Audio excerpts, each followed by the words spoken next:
Hello YouTube friends, welcome to my channel. My name is Beth and this is my YouTube channel, Red Cross Stitcher. You can also find me on Instagram as Red Cross Stitcher as well. It is a pleasure to get to spend some time with you today. In today's video, I am going to do a combination video of a tutorial along with a sew with me. So I hope that you like that and will enjoy that.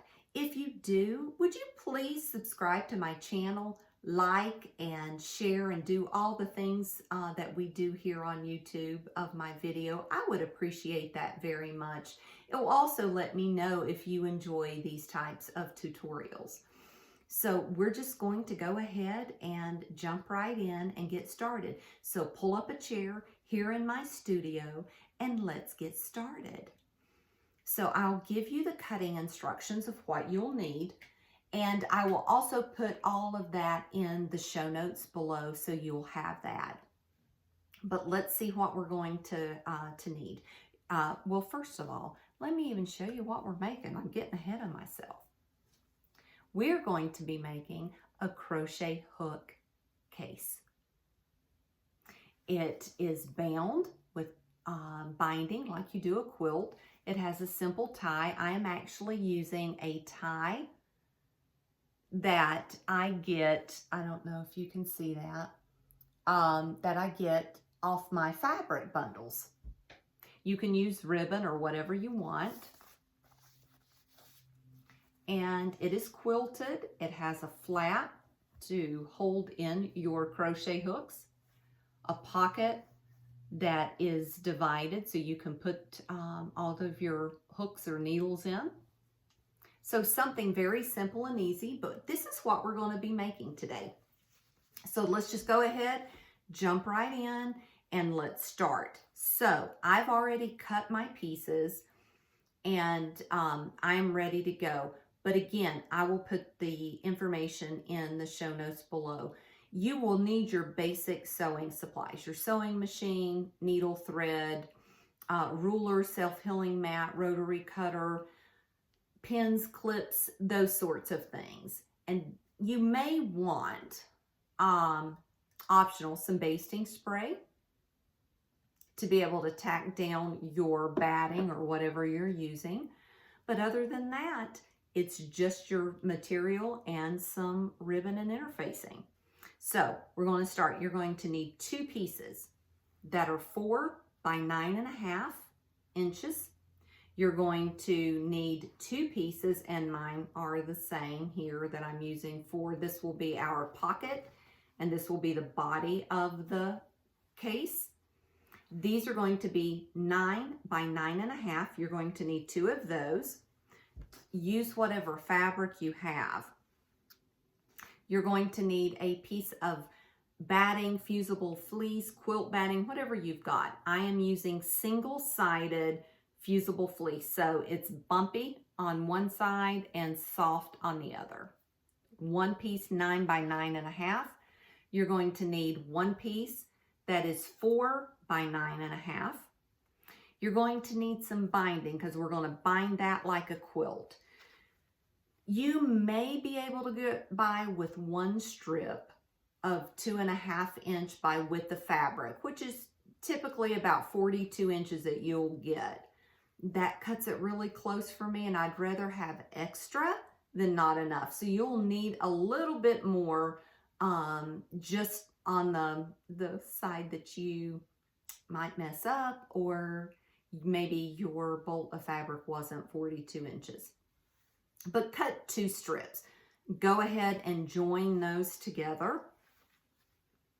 And I'll show you mine. I've already joined mine.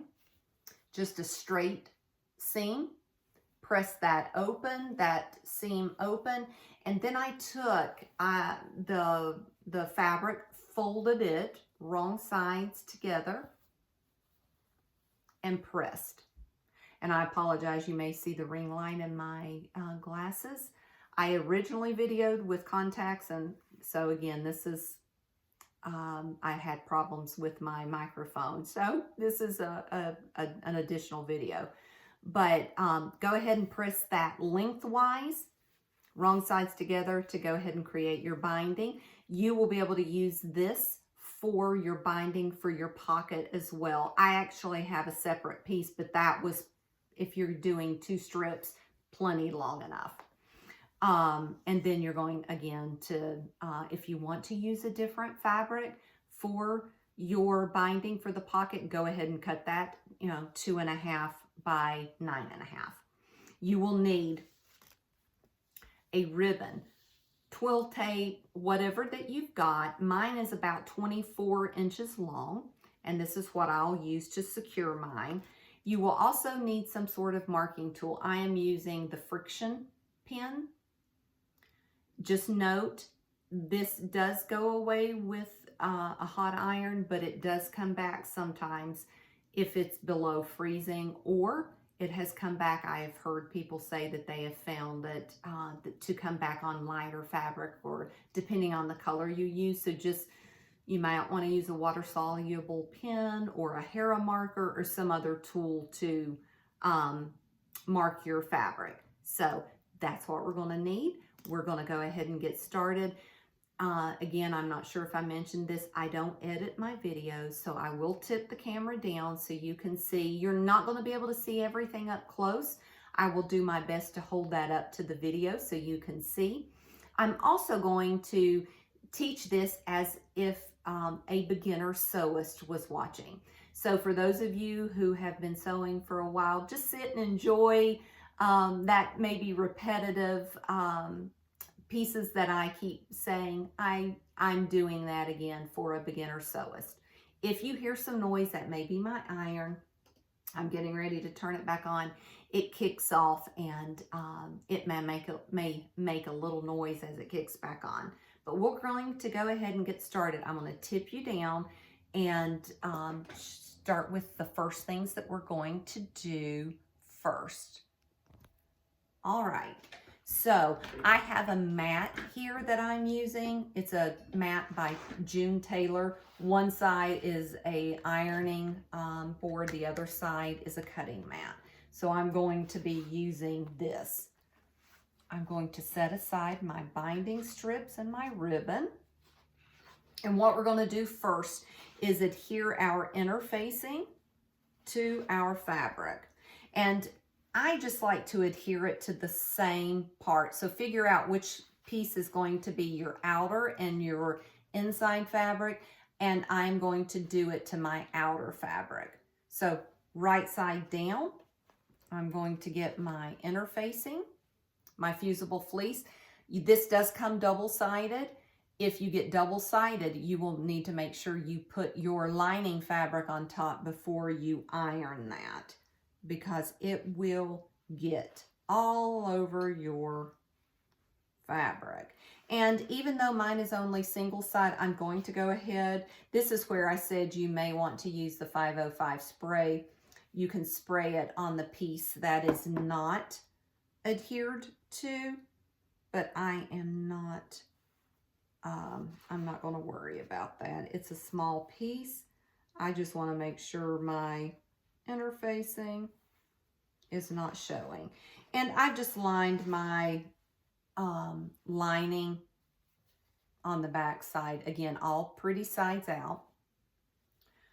And I like to press it this way. So I'm going to go ahead and grab my iron. And I am just going to hold my iron down. You may want to check your manufacturer's instructions on how to adhere yours.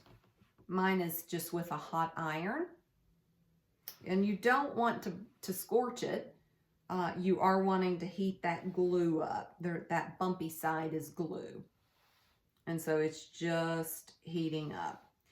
This project could have been made, instead of doing the separate pieces for the pocket, you could have cut your, the base, the body of your case fabric longer, and that would still work. I just don't like the look when you fold that up. The fold that it gives sometimes can be a little harder or trickier to do when you're putting binding on. So that would be the only thing. But yes, if you do that, just cut your piece 13 by 9.5 if you choose to do it that way. And then your interfacing would be the same. All right, I have got this piece done. So I'm interfaced with this. So let me go ahead and interface this one. Again, I am putting the bumpy side down. Not that it, matters much, but I just like to be consistent. So I am going to put the bumpy side down. Take my lining fabric and line that up. Again, mine is only single side, but I still like to line that up. And I'm going to put the heat on the side with the interfacing. So, and do the same thing. I'm just going to put the hot iron on it. I hope you all had a Merry Christmas and Happy Holidays. We did.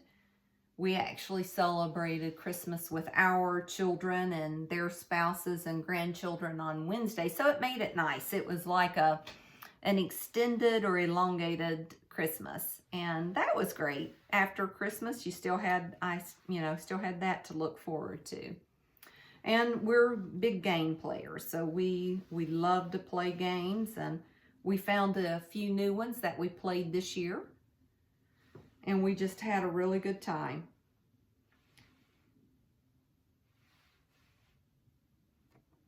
And now for New Year's, we're going to stay home. I know there are some people doing some crafty things with either cross stitch or quilting. And I think we're just going to have a quiet evening. I may end up doing some appetizers, but I think we're just going to stay home and have a quiet evening. So these are attached and these are attached. So the next thing we're going to do is we're going to put the binding on our pocket. Now, if you've cut your 2.5 inch strip piece and you've got this already sewn together and folded and pressed, you can use this. Don't worry about that it's too long. You're just going to lay it down and sew it, and we'll trim it off. I actually happen to have a separate piece, actually, this. So I'm going to use this again. All that you do is take wrong sides together lengthwise, fold that together and press. Orient yourself to if you have directional fabric. My fabric is going different ways, so mine is not directional. But if you you have directional fabric, we're going to add the binding to the top of that pocket. And what we're going to do is line up the raw edge of this with the raw edge of, hold on, this binding. So you see, this is the raw edge, this is the pretty fold. We're just going to line that up, and we're going to sew 1/4 inch away from that. Now, if you didn't use any basting spray, just make sure on the back side of your lining, make sure that is still lined up. I'm going to move this out of the way. And I'm going to be sewing on my Pearl. This is what I name all of my sewing machines. This is Pearl. This is my Bernina 770. I am using a 2.50 stitch length, and we're going to be sewing 1/4 inch. So don't worry about matching it up on the sides, just the top, because we're going to trim that. 1/4 inch. And I like to back stitch at the beginning and the end.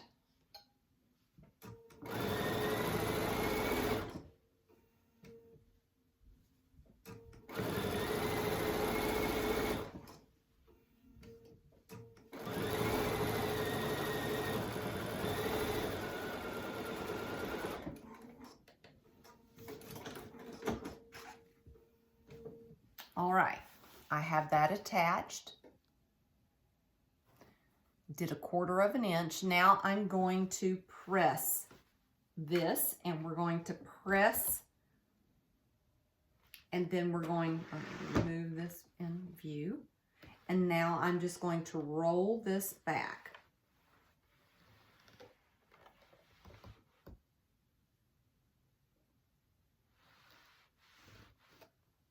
Okay, now we're going to take it and secure it. And you've got 2 options here. You can roll it to the back here and just top stitch about 1/8 of an inch away. What I like to do is, you see the stitch, my stitch line. If I fold this over and cover that stitch line, and then I sew from the front here, right there in that ditch, it will catch that. So you can do whatever method you like. This is where you may want to have a few, as I throw them, a few of the clips to clip it.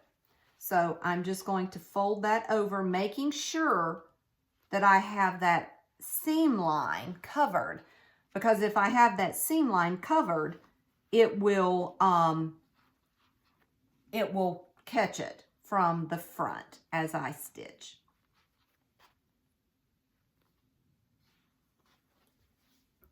So I've just got that clipped, and I'm going to now sew right there in that ditch, right there where I had sewn the binding. Okay. Still using 2.50 stitch length. If you are sewing it from the other side, just sew it about 1/8 of an inch away from the edge.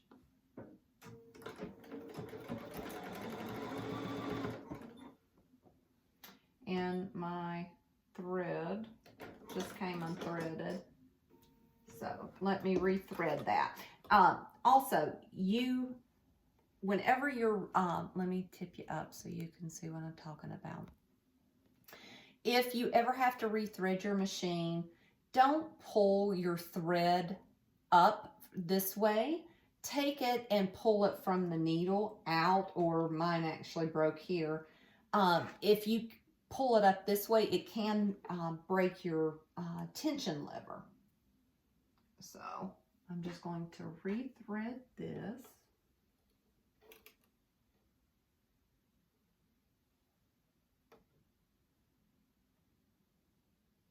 And actually, I'm doing my thread stand.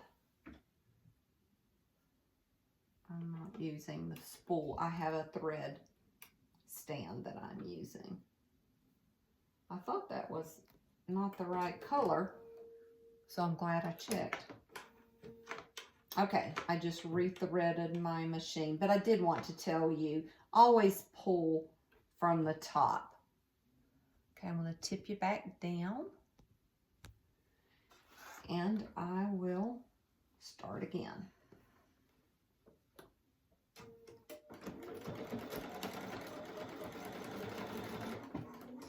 Move that out of the way.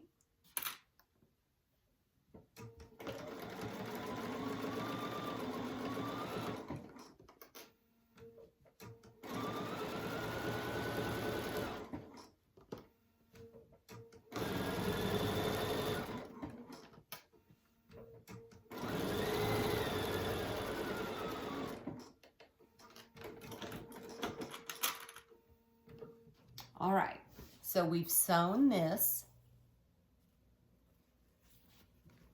and you can see that's how it will catch it on the back side.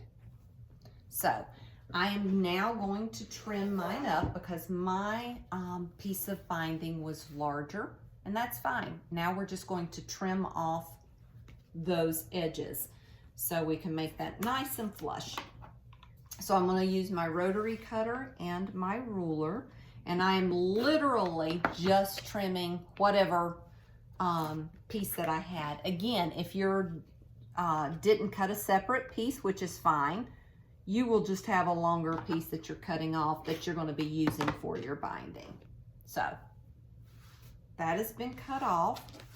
So this part is done. So now we've got this done, and we are now going to go ahead and put this pocket onto the body of our case. Again, notating which way is top, because it is a 9 by 9.5, and you should be able to tell when you lay your pocket down, it should match. If I tried to lay it this way, my pocket would be too long. But now you're going to figure out how you want to, which piece is your front, which piece is your back, and we're going to go ahead and start. This is going to be my inside, this is my outside, so I want the contrasting fabric showing. So I've got my inside piece with my pocket, and the top of where we put the binding is going to go toward the top of your project. So all we're doing is lining up that pocket, the raw edges on the sides and the bottom, just like that. You can put a clip on it if you want, and we're going to baste this. And the reason that you want to baste this is so it does not move on you when we go to add in the binding. Okay, so I'm going to go ahead and baste this. Your machine may vary from mine. My basting stitch length, I think, goes to a 6. Yours may be a 5. So we're just going to baste, just starting at the pocket, down the side, around the bottom, and back up. About 1/8 of an inch in. If you go in closer, you can pull those basting stitches out.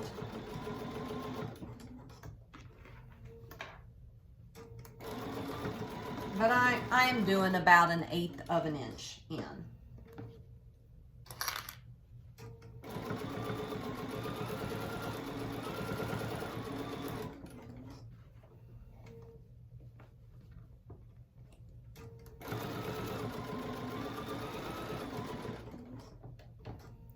All right, that is going to be able to hold our project, this pocket on.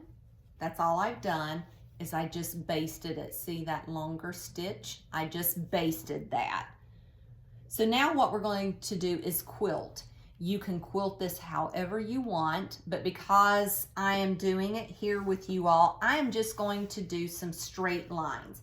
So that way we can stick our crochet hooks into that. And because it's 9.5 inches wide, I'm going to come in and start from the edge about 1.25 inches, and I'm going to draw a line from here to the bottom. And then every inch after, I'll put my inch mark on my ruler on that and draw another line. Again, this is where you will want to figure out what sort of marking tool you want to use. So I'm going to come in again 1.25 inches, this first line, and I am going to make a line. Then I'm going to go over for mine every inch. You can do whatever you want. You can do a crosshatch quilt, a pattern. You can use some of the fancy stitches on your sewing machine if you have one that does has multiple settings. So get fun with this. Typically, I'll tell you, I love to free motion quilt. These kinds of projects are great to free motion quilt. The only thing that I would do differently if I was just going to do a random pattern is maybe do that before you add your pocket, and then you can just add in your straight line for your pockets. But today I'm just going to do these straight lines. And again, every inch after I got the first one done at 1.25 inches.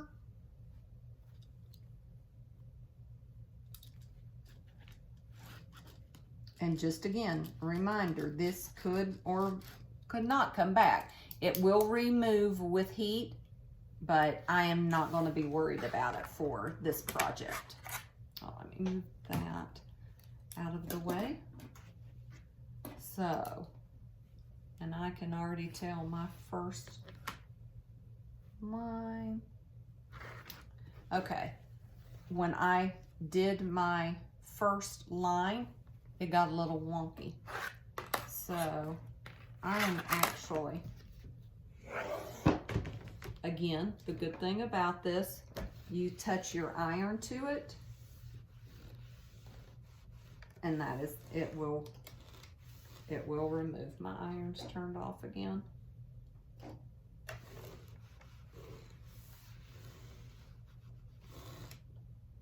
All right, so I'm going to do it again. I don't know, sitting down like this at an angle probably didn't help, but 1.25 inches to start with, then every inch.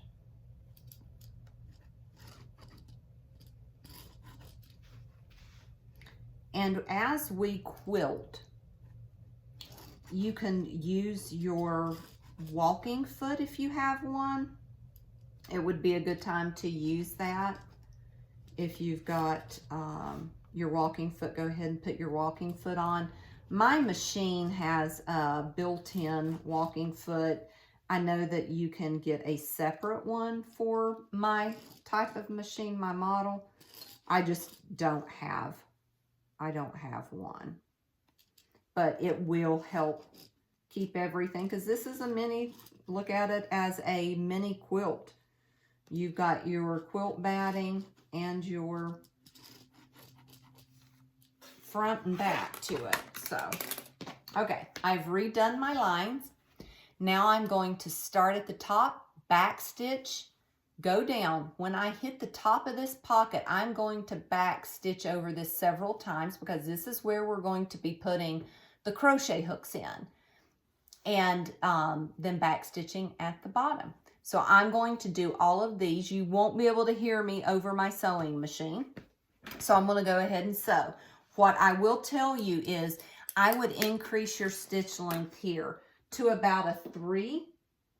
Now we were on a basting stitch, so you'll want to decrease it from that basting stitch, but if you didn't baste, I like to quilt at about a 3.0 stitch length.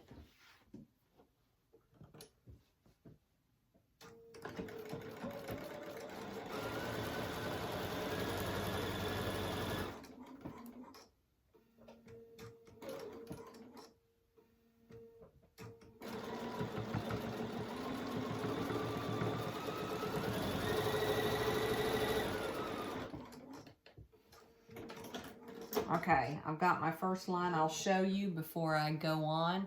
I back stitched a couple of times over that.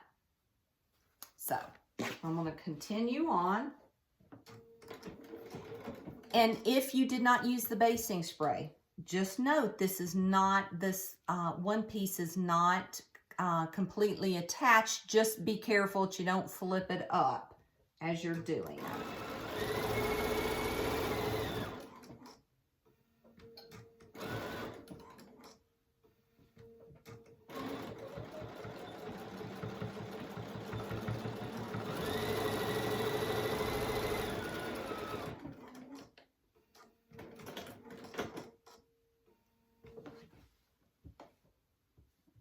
And the other hint, let me tell you, as you're quilting, go in a row. Don't go from here to here to here. That allows more opportunity for there to be puckering. So I am literally going in a row, just row after row, or column after column, I guess.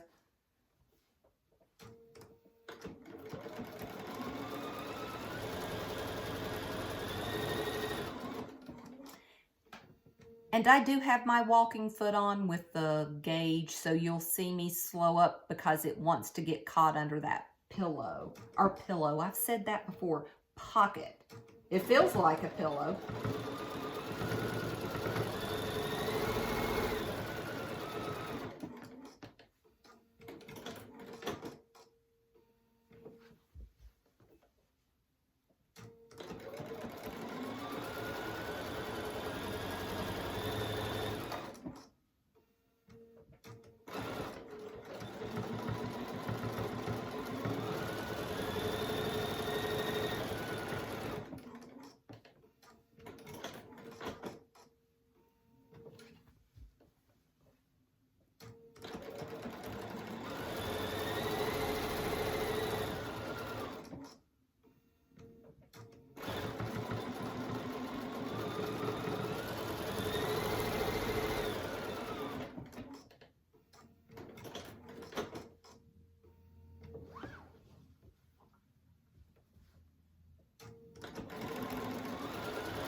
My last one.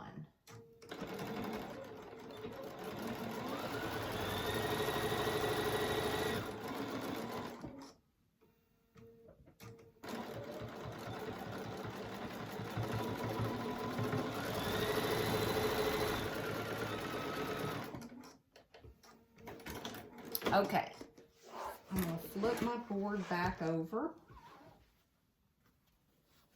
So everything has now been quilted, and I backstitched over my top of my pocket. So I'm going to put my iron on that and get rid of those marks. You can add steam.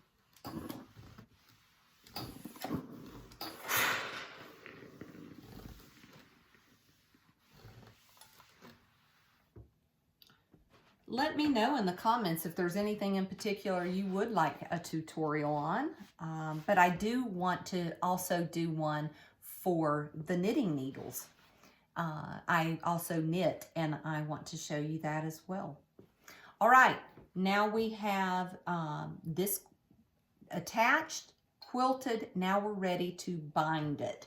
So we're going to take our strip, and because this is a small project, I like to start my binding at the bottom. It is going to be a little tighter than you would normally on a larger bag or a quilt, but we're going to start it at the bottom, and we are going to take our binding the same way as we did for the pocket. If you're using the same one, that's great. Yours is already pressed into, folded together. I'm going to start it again at the bottom, and I am going to match up the raw edge of the binding to the raw edge of the case. Where the pocket is where I'm starting. You want to leave yourself some room, so I will probably start about right here, not right at the corner, but I am leaving myself a little bit of a tail. So line it up. When we come to the corner, you are going to stop about 1/4 inch away and backstitch, break your thread. That way it will allow us to be able to flip that up, and I will show you that. You're not going to be able to see it in detail, but I'll hold it up and show you. We're going to use 1/4 inch seam allowance. Go ahead and bump your stitch length back down because we raised it up to quilt. I'm going to take mine back to a 2.50. So 2.50.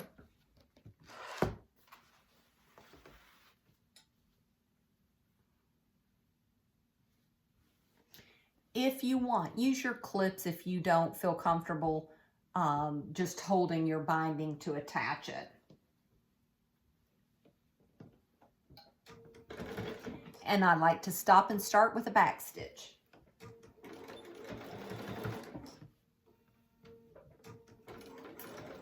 Take a pin to mark your 1/4 of an inch. You can actually use your ruler to mark it if you want. But again, 1/4 of an inch before you get to the edge of that corner.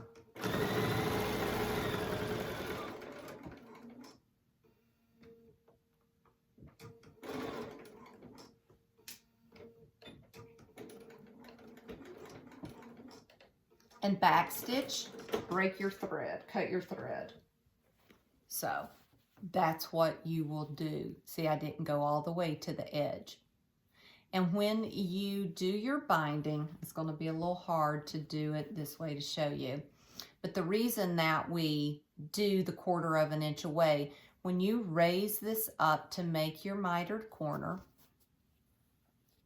you raise it up, and this edge should be flush with this edge. And you see it creates this angle here.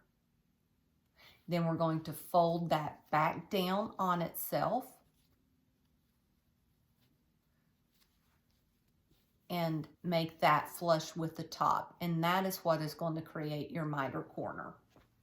So let me hold it down here this way so maybe you can see.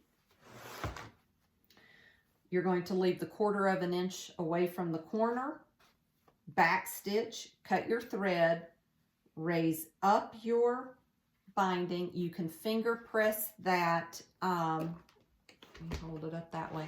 You can finger press that angle, and then you're going to flip the binding back down on itself so that way it's flush with the top and flush with the side.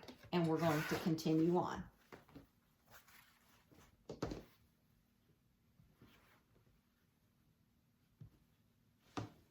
And I back stitch again when I start.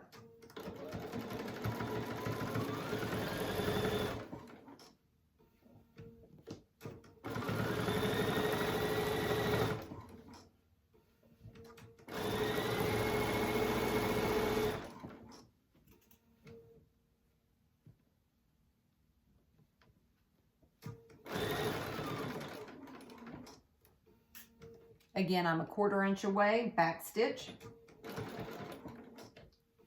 Cut my thread. I'll show it to you again, and then I will move on doing the rest. So again, 1/4 of an inch away from the edge of that, you're going to take your binding and flip it up. And when you flip it up, the edge of this binding should be flush with the side of your case.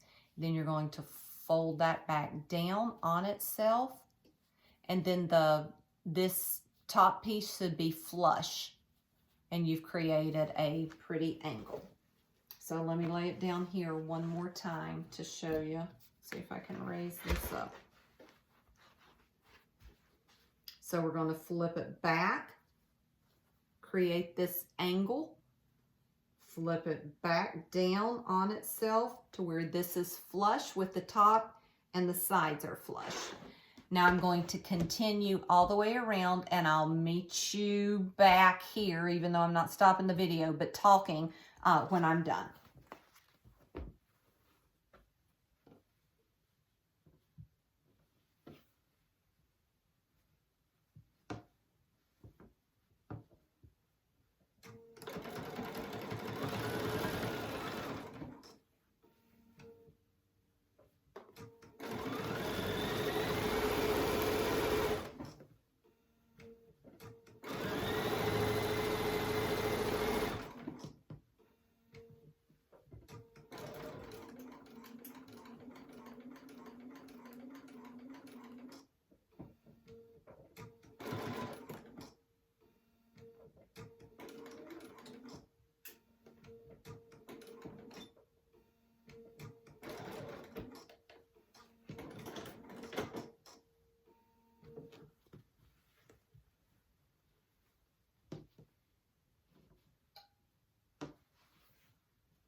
at my last corner, and the only thing I want to tell you is I'm coming back around where we'll be joining this.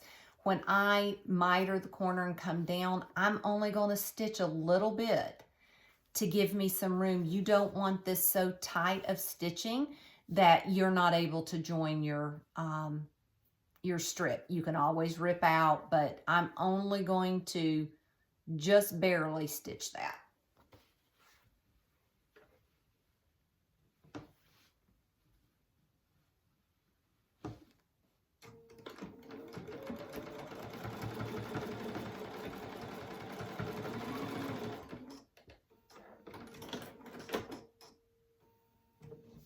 Okay, I've made it all the way around, and what I was saying, just barely, I only came in just a little bit to give me enough room. So there are several different ways to figure out how to join. We're just going to do a straight join today, and I am going to cut off just a piece from this side. And whatever length that you cut your binding strip, the rule of thumb is to open it up. You can cut a small piece because you're looking at it this way, not this way. And you lay this over top. I'll show you.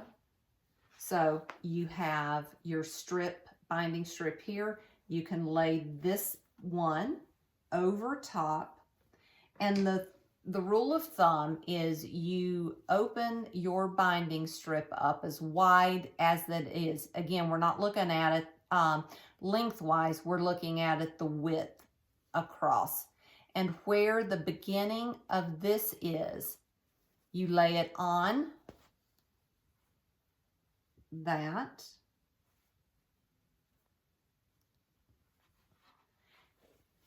Like that. So underneath, this is where my binding is. Then theoretically, this is where you would mark to cut your binding. But we have, we're going to have a 1/4 inch seam, so you can back this back from this about 1/4 inch.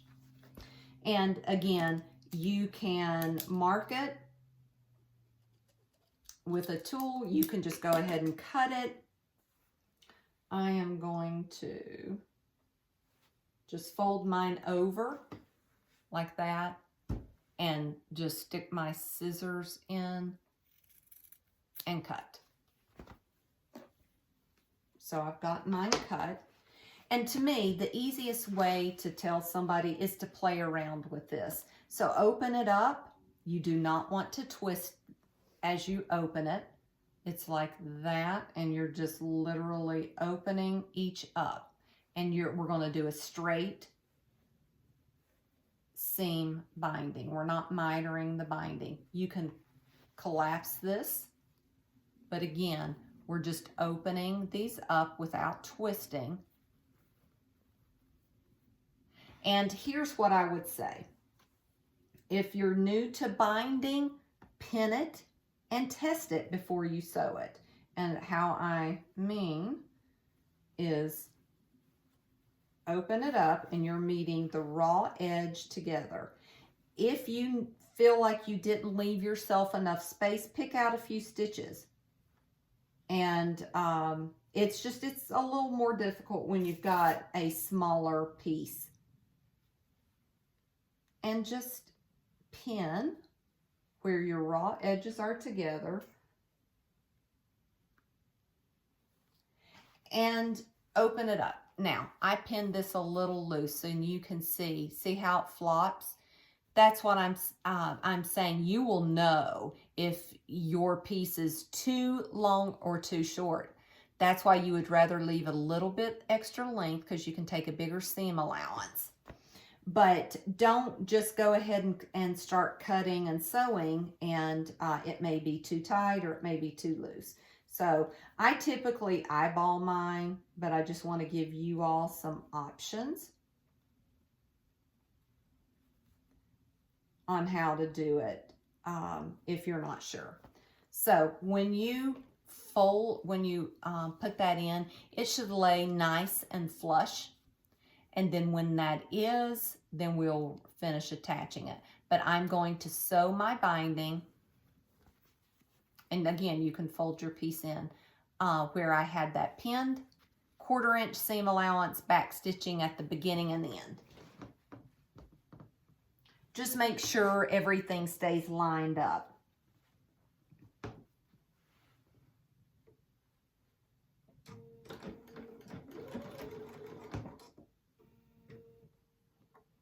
Pull your pins out of the way. Don't intentionally sew over your pins.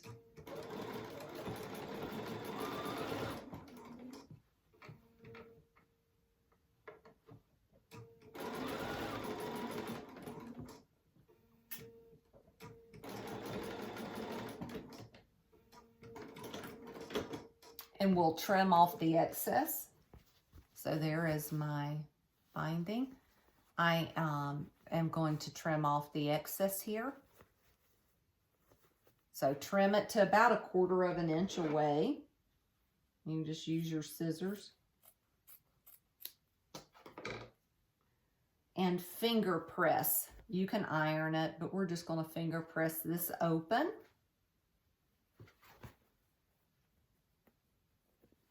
And then fold it.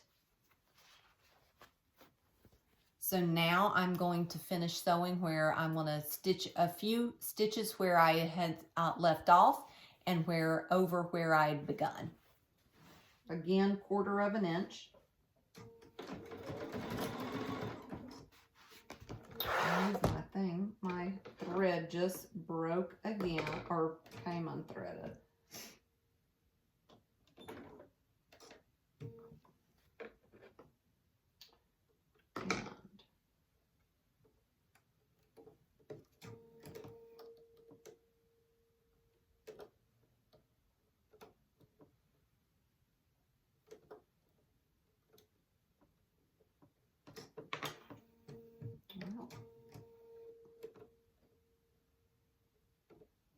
You'll get a lesson on how to thread the Bernina 770.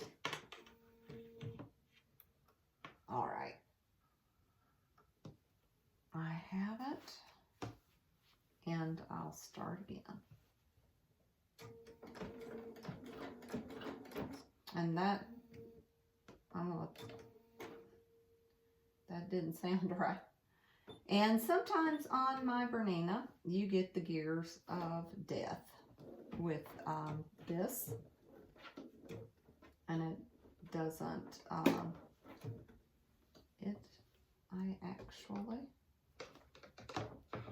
there we go. I'm going to take my bobbin.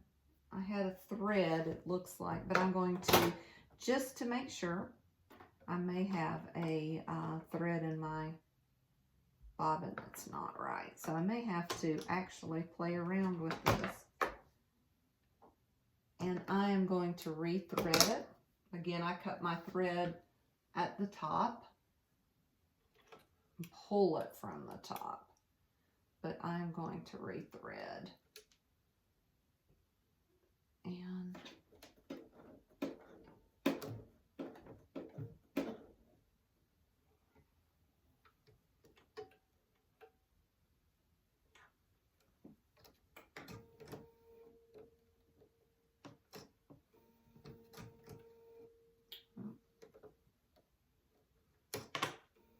okay, let's see if this is going to work.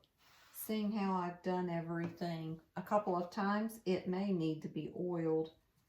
I had oiled it originally when I started, so let me see if I can get it to go.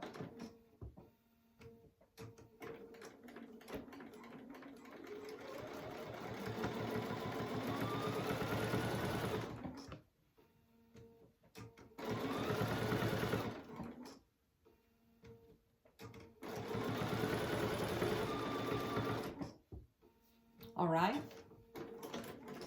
now I'm going to go ahead and press down my binding, and we're going to go ahead and pull that to the front, and we're almost done. All we have to do is finish this. and then attach our strap, our little ribbon. So again, use whatever you have on hand. I just keep those ribbons off the fat quarter bundles. Makes it nice. All right, you can do like we did originally, and let me trim up. You'll be able to trim up all your loose threads. I know you'll have some. But roll it to the back. Again, you can stitch from this side to catch it, but I'm going to show you how to do it if you are going to turn it over and stitch 1/8 of an inch away. Now, you're not going to be able to see me miter this corner very well because of the light on my sewing machine. You want to cover your stitch where you had stitched it on, and cover that, and then we're going to again stitch 1/8 of an inch away. When you come to the corner, you're going to fold your corner down like this, and then you can use your stiletto, your scissors, whatever you, even a pin. It's harder to do like that. And pull it back on itself so it creates a miter. So you're going to come, stitch, fold this in to create the miter, pivot, and you're going to go down again till you hit your next, come to your next corner. And again, whatever you need to do to get that miter. You can use, like I said, a pin, your stiletto, and you're not going to be able to see this, but I'll show it to you as I go. And you may need to clip some of these threads. I try to just put them in and hide them.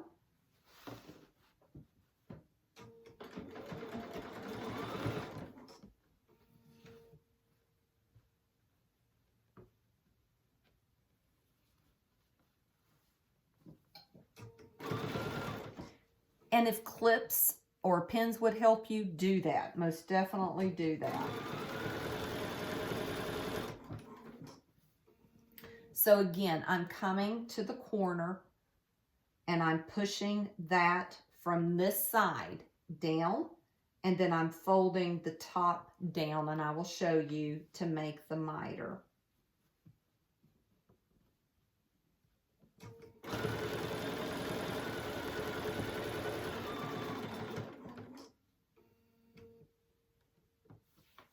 And then I'll turn it with my needle down.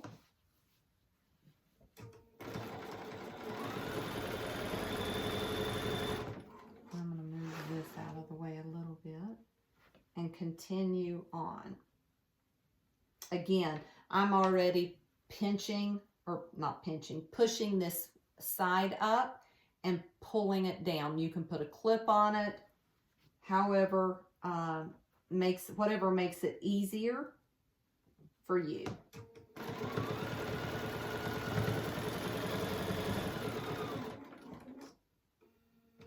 And I still have my quarter of an inch foot on.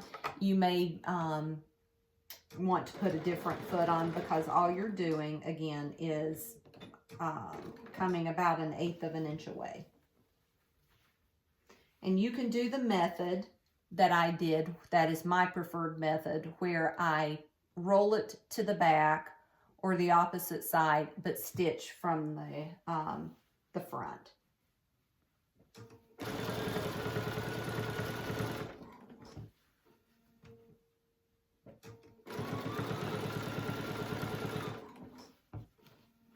I'm going to clip a few of these threads.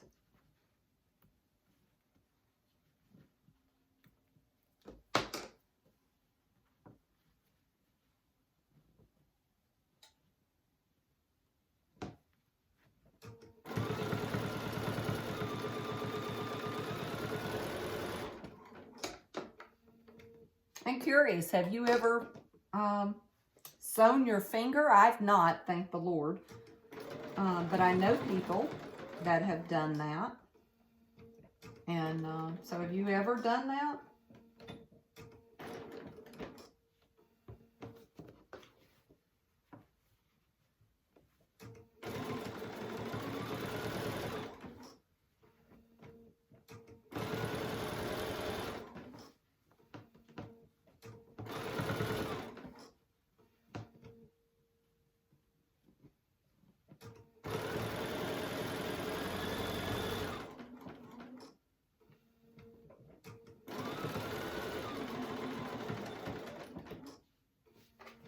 And I'm coming back to the front where I started. So I'm just going to clip those threads. And again, I knew you wouldn't be able to necessarily see this, but I'll show you what I did. Clip my threads. And you can clip any loose threads that you have. And so there we go. We have some pretty miters. And we are almost through. So the next thing we want to do is create the flap portion. And on this one, I think I came down about 2 1/4 inches. So take a crochet hook and put in your pocket, and then fold down your piece to make sure you don't want it so tight that you can't, it won't fit, but you don't want it, you know, all the way up here and it's not really holding it. So about, I'm gonna say about 2 inches or so, like that. And what we're going to do, you can press this, and then we're going to top stitch literally about 1/8 of an inch away from the top all the way across. So I'm going to just press this. I'll pull my hook back out. Just press it. Make sure it's even. You want it even across. But just give that a press.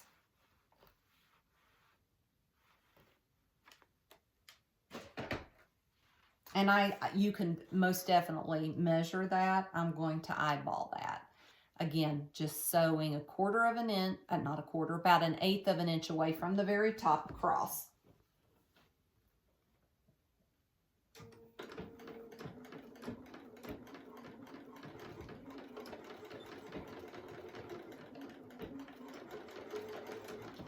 And because it's thick where we folded that over, you may have to give it just a little help to get started.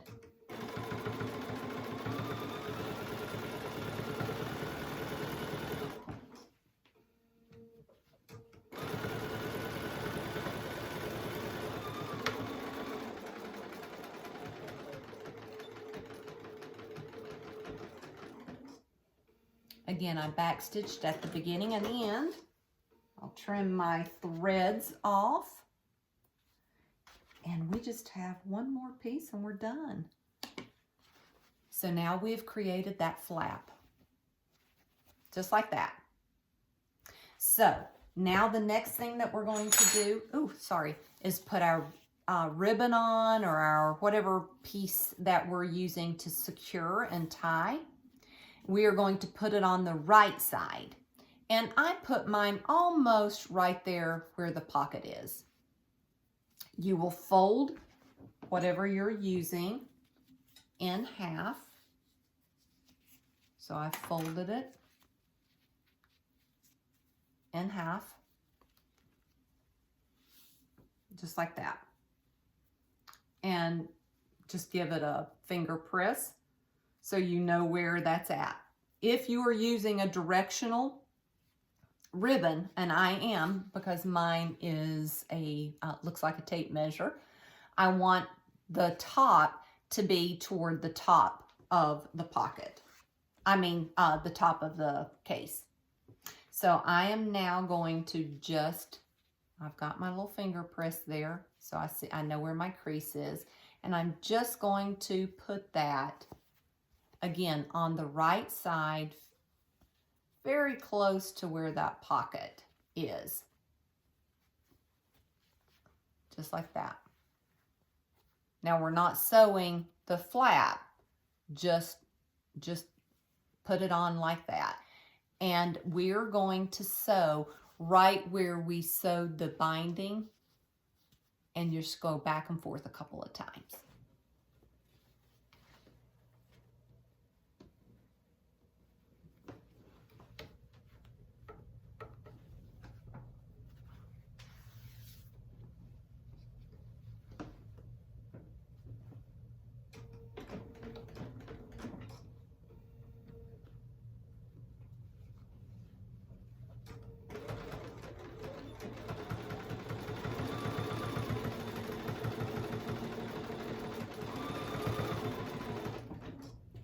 And because this is your tie, you'll want to secure that several times.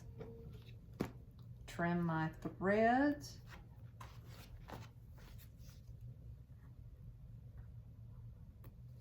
And we're done. My friends, we are done. You just made a crochet hook case. Again, totally customizable to whatever you want. Now the only other thing that I do is fold it, and I start with the side that did not have the ribbon. And you want to, it's a tri-fold. So fold it and fold it again. Oops. To where it is even, where you think that you've got it even. And I'll press it from both sides. Just to do a memory fold in it. Let me turn my iron back on. It shuts off after so long. So you can steam this if you want and give it a good steam. And then I'm going to put it on the other side and just again touch my iron to it. Just want it to get that memory crease of this is where I want it folded. And now the only thing left to do is to tie it. So pull it around and tie it.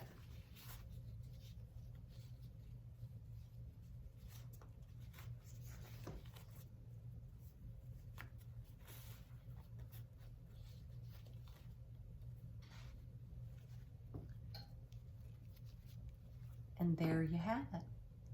You just made a crochet hook case. And it is, isn't that just precious? These are great gifts. Again, we'll do I'll do a tutorial for the knitting needles for the taller ones, and then I'll do one for the interchangeables. But it's just great to customize your own pieces. I'm gonna raise you up and make what you like. So you can choose your own fabrics and just make that and be happy with it. They're fun. Like I said, great gifts. And that's what it looks like on the back side. So I'll open it back up and just show you. And then your hooks will fit right in. Thank you so much, you all, for spending time with me and making this case. I appreciate it so much. I hope that you all have a wonderful new year. And so what we'll do is just believe 2024 will be our best year yet. Happy New Year. I'll see you soon. Bye.